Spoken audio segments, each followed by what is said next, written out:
How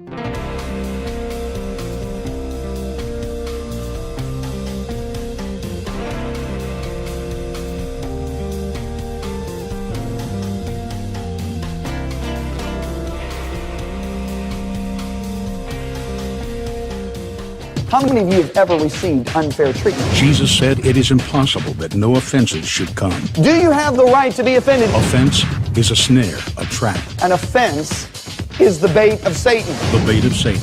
John Bevere's best-selling book has changed lives all over the world. God's word, His promise, will always come to pass as long as you don't get offended. And now, John Bevere Ministries presents The Bait of Satan Curriculum, a 12-part series designed to free you from the snare of offense. What you do with the offense will determine your future.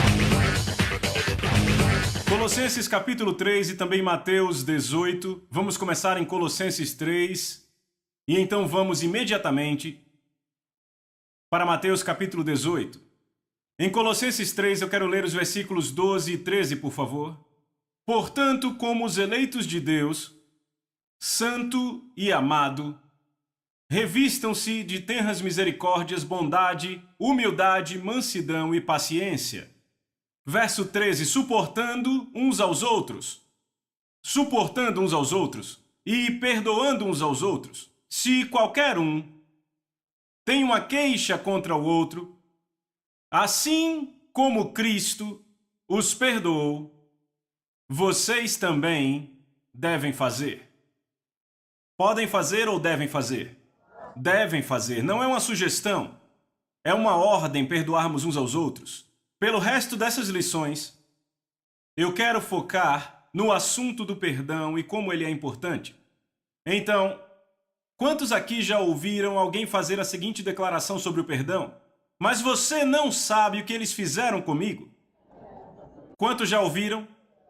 Todo mundo já ouviu. Agora, quantos já disseram isso? Não levante a mão. Você não sabe o que eles disseram sobre mim. Você não sabe o que eles fizeram comigo. Sabe o que eu digo a uma pessoa que diz isso? Não, você não sabe o que você fez a Jesus. Uma pessoa que não consegue perdoar é uma pessoa que ou esqueceu ou nunca percebeu do que foi perdoada. Deixa eu mostrar isso a vocês. Vá para Mateus 18. Em Mateus 18, eu quero ler no versículo 21. Então Pedro veio a Jesus e disse, Senhor, quantas vezes meu irmão pecará contra mim, e eu o perdoarei? Até 7 vezes?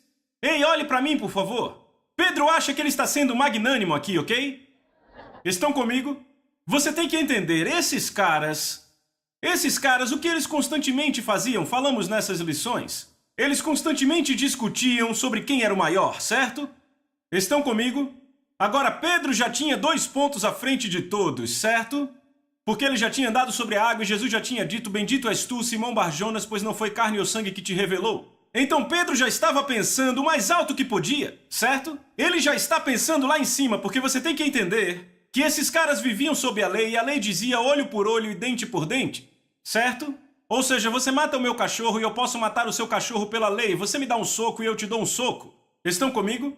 Então Jesus está ensinando sobre esse assunto de perdão e Pedro chega e diz, tudo bem, eu agora vou bem longe, vou mais alto que eu puder. Então ele simplesmente vai abafar, ok? E ele diz, certo Jesus, se meu irmão peca contra mim 7 vezes e eu perdoo, é suficiente, hein? E ele fica esperando Jesus dizer, você é um abençoado Simão, certo? Ele fica esperando, certo? E ele diz, vamos lá, vou ganhar o 3º ponto.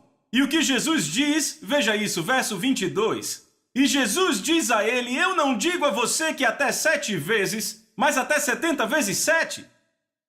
São 490 vezes, e no Evangelho de Lucas ele diz por dia. Agora, para você pecar contra mim 490 vezes por dia, tem que ser um pecado a cada 3 minutos, contando que não vamos parar para dormir.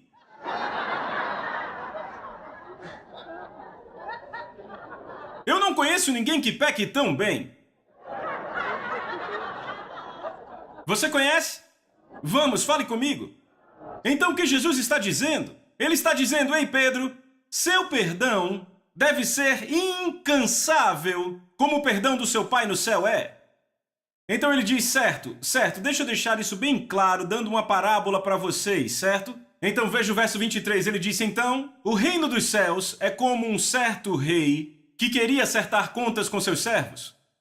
E quando ele começou a acertar contas, foi trazido até ele que devia 10.000 talentos. Agora, olhem para mim, o que são 10.000 talentos? Agora, a primeira coisa que você tem que entender é que talento não é uma medida de dinheiro. É uma medida de peso. Entenderam? Um talento é aproximadamente 34 quilos, certo? Agora, isso é uma dívida, certo? Então podemos presumir com segurança que ou é ouro ou prata, correto? Então ouçam aqui. 10.000 talentos seriam 340.000 quilos de ouro. Entendem? Eu chequei na sexta-feira. O ouro agora está valendo $3,15 a onça. Agora, com o peso do ouro, são 12 onças para 400 gramas ou 16, eu não sei como funciona. Depende muito do sistema de medida, coisa assim. Mas enfim, então, há 12 onças em 450 gramas e cada onça vale $3,15. Então, se multiplicarmos isso... Se multiplicarmos 12 onças vezes $3,15 vezes 340.000 quilos, sabe quanto esse cara devia ao mestre dele? 3 bilhões de dólares americanos. Entenda, eu viajo o mundo todo, eu tenho que lidar sempre com moedas diferentes. 3 bilhões de dólares? Quantos aqui acham que isso é uma dívida impagável? Posso ver sua mão? Alguém aqui diria que é uma dívida pagável? Posso ver sua mão? No final do culto vão querer falar com você, com certeza. Então, imediatamente vemos com quem Jesus está relacionando esse rei, certo? Ele está relacionando o rei com Deus, o Pai, porque nós fomos perdoados de uma dívida impagável. Amém? A Bíblia diz que Jesus cancelou a escrita de dívida que consistia em ordenanças e a pregou na cruz. O que era essa escrita de dívidas? Era a cobrança, a dívida que havia contra nós e nunca poderíamos pagar. Ele pregou na cruz, aleluia! Oh! E ele nos limpou, pagou as dívidas, nos perdoou da dívida impagável. Amém? O clamor por justiça foi satisfeito. Agora vejam isso, verso 25, como não tinha condições de pagar, o Senhor ordenou que ele, sua mulher, seus filhos e tudo que ele possuía fossem vendidos para pagar a dívida. O servo prostrou-se diante dele e implorou, mestre, tenha paciência comigo e eu lhe pagarei tudo, certo? E verso 27, então o mestre daquele servo foi movido de compaixão e o liberou, repita, liberou. Isso é perdão, quando você libera alguém, eles não te devem nada mais. O liberou e o perdoou da dívida. Verso 28, mas quando aquele servo saiu, encontrou um dos seus conservos que lhe devia 100 denários. Repitam, 100 denários. E ele o agarrou e começou a sufocá-lo, dizendo, pague-me o que me deve. Então o seu conservo caiu de joelhos e implorou, dizendo, tenha paciência comigo, eu te pagarei. Verso 30, mas ele não quis, antes saiu e mandou lançá-lo na prisão até que pagasse a dívida. Agora olhe para mim, por favor. Esse cara vai e encontra um conservo que deve a ele 100 denários. O que são 100 denários? Bem, você tem que entender que um denário é o salário de um dia, certo? Então 100 denários é o salário de 100 dias, ou o salário de 1/3 do ano, porque quando você pega feriados e dias parados, você trabalha 300 dias ao ano, certo? Então esse cara, sabe, ele pegou dele o salário de 1/3 do ano. Agora, digamos que você faça $45.000 por ano. Esse cara pegou de você $15.000. Será que essa é uma daquelas pequenas ofensas? Vamos, fale comigo, eu fiz uma pergunta. É uma daquelas pequenas ofensas? Não, deixa eu colocar assim, é uma daquelas pequenas ofensas que você diz, desculpe, cara, não tem problema, nem pense nisso. Esse é um tipo de ofensa desses? Vamos, não! O que Jesus está comunicando é que esse cara realmente estava mal com seu irmão. Mal, entendem? Porque é muito dinheiro. Quando alguém tira 1/3 de tudo que você trabalha no ano e não paga de volta. Estão comigo? Mas em comparação, se você comparar $15.000 com 3 bilhões não é nenhuma gota no balde. Isso é o que Jesus está comunicando conosco quando ele diz que a pior coisa que podemos fazer um para o outro não é nem uma gota num balde para o que fizemos com Deus. Por isso que alguém que não perdoa é alguém que esqueceu do que foi perdoado. Sabe o que eu penso que é todo o problema? Eu penso que todo o problema, sabe qual é? Eu acho que o problema é que nós temos categorizado pecados. Temos os grandões, certo? Certo, falo dos grandões. Adultério, certo? Abuso de drogas, assassinato. E temos aqueles grandões acima de todos, homossexualismo, certo? E então temos o que chamamos de fraquezas.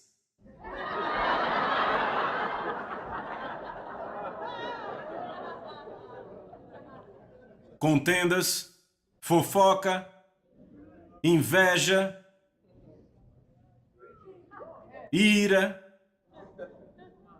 falta de perdão, fraquezas. Mas sabe o que eu acho impressionante? Ouçam. Provérbios capítulo 6 diz: essas 6 coisas Deus odeia e a 7ª é uma abominação. Sabe, é impressionante. Homossexualismo não está na lista. Adultério não está na lista. Mas sabe qual é a 7ª que Deus diz que é uma abominação? Aqueles que semeiam discórdia entre irmãos, fofoca. Trate a fofoca como trata o homossexualismo e provavelmente vai ser liberto.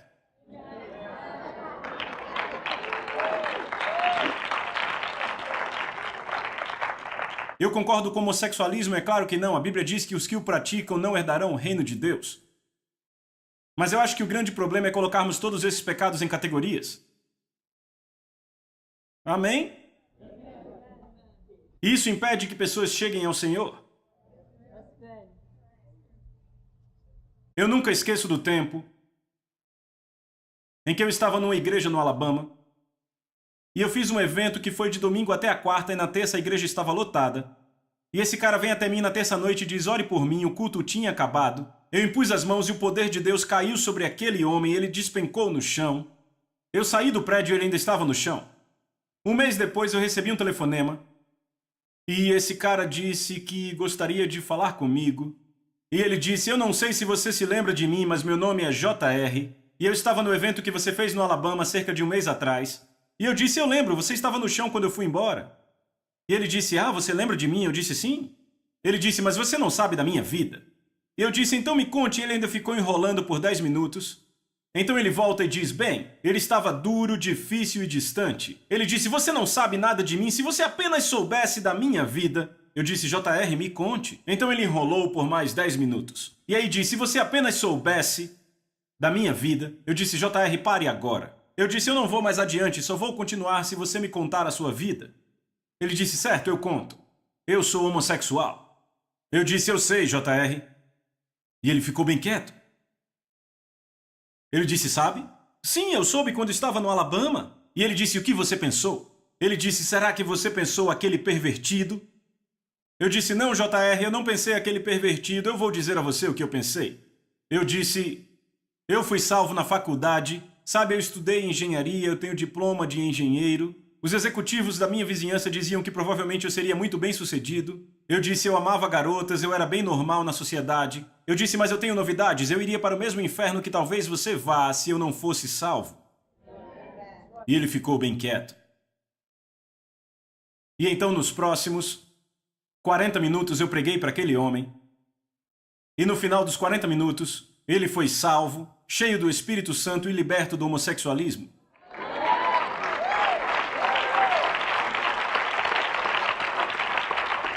Agora, sabe o que aconteceu? 5 meses depois, o pastor daquela igreja no Alabama veio para Orlando, onde eu morava na época, e jogamos golfe juntos. E o pastor, estávamos jogando golfe, e entre um buraco e outro ele disse: você lembra do cara chamado JR? E eu disse: sim, eu lembro. Eu disse: ele me ligou, falou comigo, há 5 meses atrás, ele foi salvo e liberto do homossexualismo. Ele disse: sério? Ele disse: John... Ele disse: aquele cara está trazendo cada homossexual que há no Alabama para a nossa igreja e todos estão sendo salvos.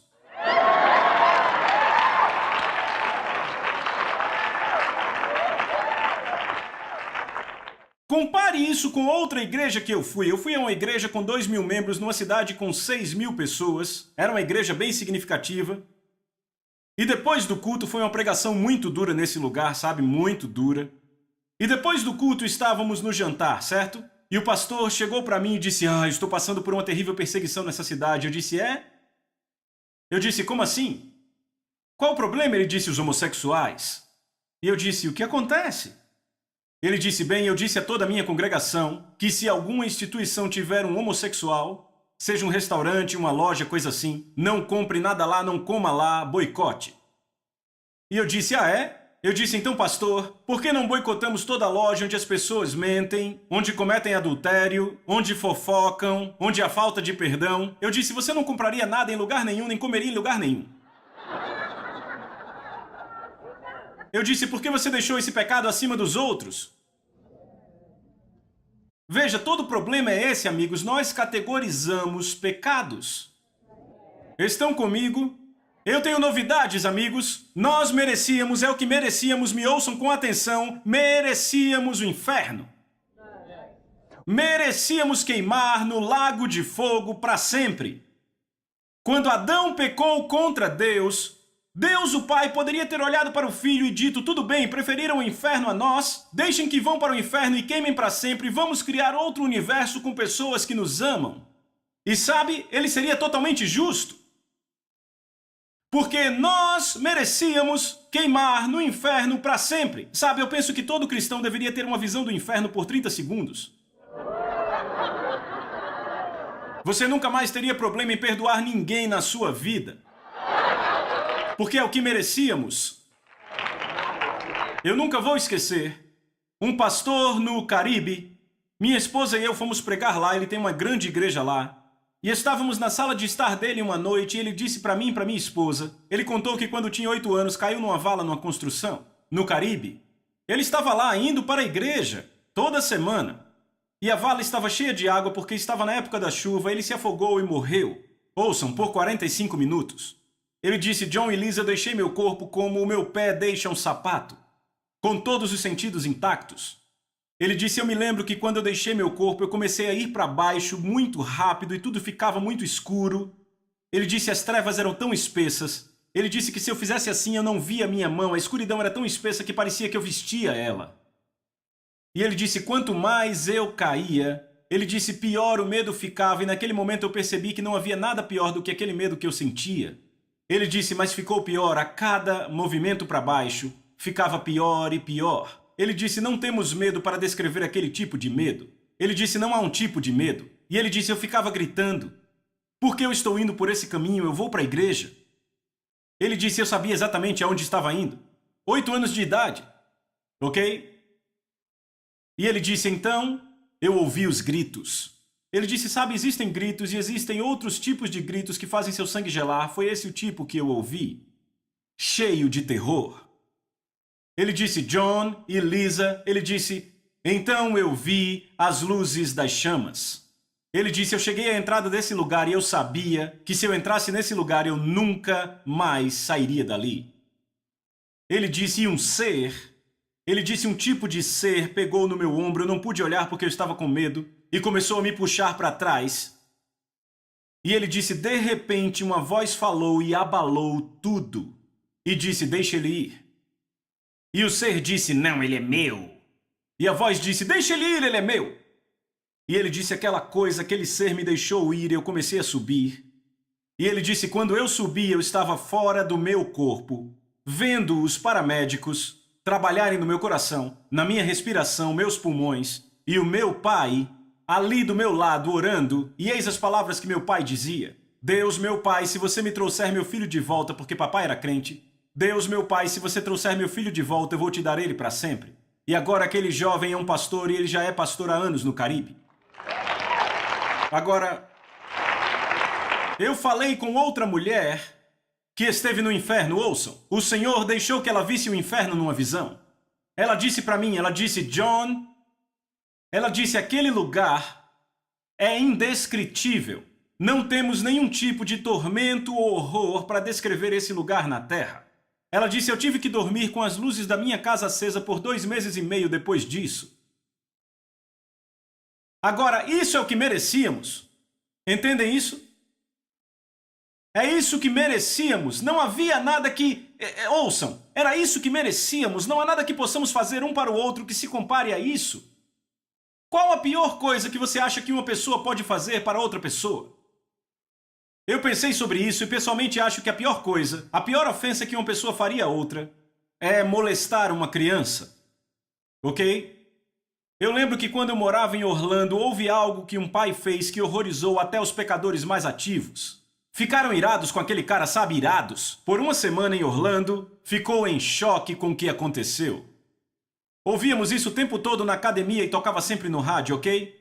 Sabe, as discotecas ficaram horrorizadas com aquilo, a cidade ficou horrorizada. Sabe, uma das coisas mais horrendas que um pai já fez com um filho? Sabe, esse pai, ele ficou um pouco incomodado com a sua filha de 1 ano e meio porque ela chorava muito. Ligou o aquecedor, tirou a tampa daquele aquecedor escaldante e começou a mergulhar o bebê na água do aquecedor fervendo. Ela teve queimaduras de 2º e 3º graus do topo da cabeça até a sola dos pés. Agora imagine, os pecadores estavam irados. Sabe, nós ficamos horrorizados. Por mais horrendo que aquilo fosse, não é nada comparado à eternidade no inferno. Mas era o que aquela garotinha merecia. Era o que eu merecia. Era o que você merecia. E ainda assim Deus escolheu liberalmente nos perdoar. Foi por isso que eu disse que uma pessoa que não consegue perdoar é uma pessoa que esqueceu do que foi perdoada. Verso 29. Então seu conservo caiu de joelhos e implorou-lhe: tenha paciência comigo e eu lhe pagarei. Mas ele não quis, antes saiu e mandou lançá-lo na prisão até pagar a dívida. Então quando os outros servos viram o que ele havia feito, ficaram muito tristes e foram contar ao mestre o que ele havia feito. Então seu mestre, depois de o havê-lo chamado, disse: seu servo mau. Note que ele não disse seu ímpio mau. Alô? Esse cara era um servo, ele já tinha sido perdoado da sua dívida impagável. Na parábola, ele é um tipo para um cristão. Note que ele diz, seu servo mau, não seu ímpio mau. Repita, servo mau. Eu te perdoei de toda a dívida porque você me implorou. Verso 33, você não deveria também ter tido compaixão do seu conservo, assim como o que lemos em Efésios, que devemos perdoar assim como Deus por Cristo também nos perdoou, não é? Assim como... eu tive pena de você, diga assim como. Verso 34, e o seu mestre ficou irado e o entregou aos torturadores, diga torturadores. Ei, olhe para mim, demônios. Eu vou compartilhar com vocês, nas próximas lições, meu testemunho pessoal sobre isso. Eu entrei num período de cerca de 2 anos em que eu não perdoava, ok? Eu vivia em tormento. Aqui estou eu no ministério. E eu estou vivendo, ouçam, minha esposa e eu lutamos com coisas no espírito que você não acreditaria. Dia após dia, noite após noite, e sabe, depois que perdoamos, tudo se foi. Eu estou dizendo que, sabe, nós sabíamos que havia algo errado, podíamos perceber forças demoníacas vindo contra nós, e ficávamos amarrando o tempo todo coisas, mas depois que perdoamos, tudo se foi. E o seu mestre ficou irado e o entregou aos torturadores, diga torturadores. E veja isso, até que ele pagasse tudo o que devia. Espera aí, tudo o que devia? Ei, essa é uma dívida impagável. Agora, olhe para mim e atente às minhas palavras porque eu vou escolhê-las com muito cuidado. O que Jesus está dizendo é que uma pessoa na igreja que se recusa a perdoar. Eu não estou falando com alguém que luta nessa área. Eu estou falando de alguém que diz, não, eu não vou perdoar. Entendem? Uma pessoa que se recusa a perdoar, isso vai lhe custar a salvação. Agora, quer saber por que alguns engasgam com isso? Quer saber? Porque categorizam pecados? Suponha que eu diga que é um cara aqui hoje matando pessoas. E os irmãos da igreja chegam nesse cara e dizem, irmão fulano, você não gostaria de parar de matar pessoas? Ele diz, não, eu gosto, vou continuar. Esse cara vai herdar o reino de Deus? A Bíblia diz, não vos enganeis, certo? Assassinos, adúlteros, etc. não herdarão o reino de Deus, ouçam. Eu posso mostrar a vocês 3 vezes mais passagens no Novo Testamento sobre como uma pessoa que se recusa a perdoar não herda o reino de Deus mais que um assassino. Quer ver algumas? Evangelho de Marcos. Evangelho de Marcos, capítulo 11. Vamos para o Evangelho de Marcos. Um dos nossos capítulos favoritos sobre ter a fé de Deus. Então ele vai ao verso 25 e ele diz: quando estiver orando, se tiver alguma coisa contra qualquer um, perdoe-o. Veja isso. Repitam, para. Que o seu Pai, no céu, também possa perdoar seus pecados. Será que Deus é Pai para o pecador? Não! Ele é Deus para o pecador, Ele é Pai para o crente. E segundo, os pecadores ficam orando? Não! Ele está falando profeticamente aos filhos. Veem isso? Ele diz: perdoem para que o Pai perdoe. Verso 26. Mas se vocês não perdoarem, repitam, se não perdoar, também o seu Pai que está nos céus não perdoará seus pecados. Está claro? Olhem isso. Agora esse é o final do seu ministério terreno. O final dos 3 anos e meio. Agora vamos para o começo, Mateus 6.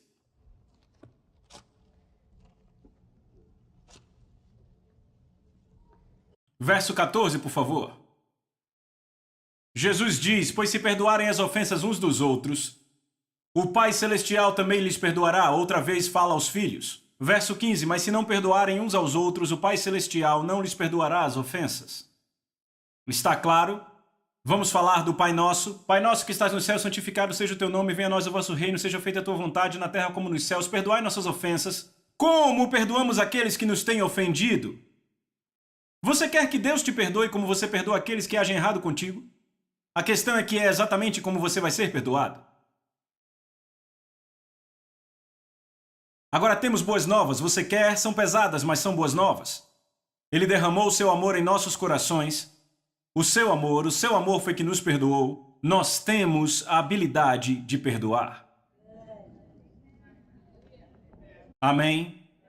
Ouçam, eu vou encerrar com isso. Esta é a única parábola. Volte para Mateus 18. Há uma verdade maravilhosa aqui. Sabia que todas as parábolas, as pessoas tinham que ir a Jesus e dizer: pode dizer o que significa? Quantos lembram disso? Mas não com essa. Essa é a única parábola nos 4 evangelhos onde ele dá a interpretação da parábola sem ninguém pedir. Porque isso era tão fora da caixinha da mentalidade deles que ele tinha que garantir que entendessem. Verso 35 é a interpretação. Assim também lhes fará meu Pai Celestial, se cada um de vocês de coração não perdoar as ofensas dos seus irmãos. Eu já mostrei muito mais passagens sobre perdão do que poderia mostrar sobre assassinato. Mas as boas novas eu digo de novo. A Bíblia diz que quando nascemos de novo, Ele derramou o seu amor em nosso coração e foi esse amor que perdoou nossa dívida impagável. Você tem em você, se for salvo, a habilidade de perdoar como Ele te perdoou.